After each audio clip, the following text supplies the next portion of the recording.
L'univers du travail apporte parfois son lot de crispation, son lot de cristallisation de relations humaines délicates.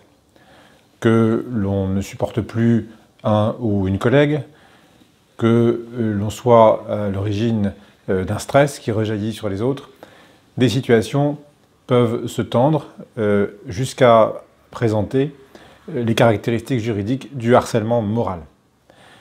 Le harcèlement moral conduit à ce que les individus s'éloignent les uns des autres et conduit plus ou moins à la fin de la relation ou à un contentieux.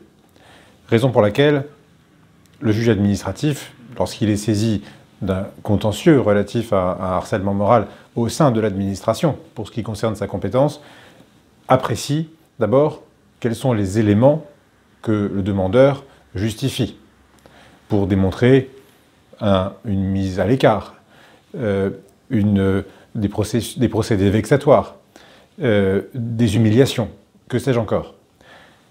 Il apprécie également les preuves que l'administration tente d'apporter en défense pour expliquer qu'il n'y a pas de harcèlement moral.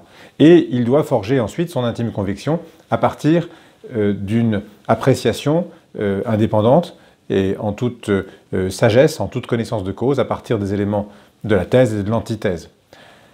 Il est donc très important, lorsque l'on bâtit un dossier de demande de harcèlement moral, ou lorsqu'on bâtit un dossier en revanche de défense contre un harcèlement moral, d'étayer ces démonstrations avec le maximum de preuves.